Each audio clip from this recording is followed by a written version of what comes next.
time for the girl to go on a nature trail. The trail for my visit at the visitor center.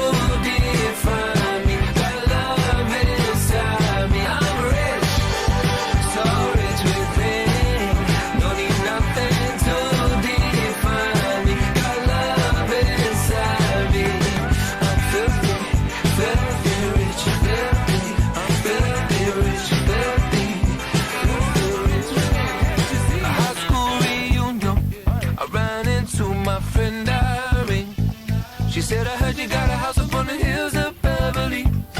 Yeah, you must be working 95 hours every week. How do you ever get the time to see your wife?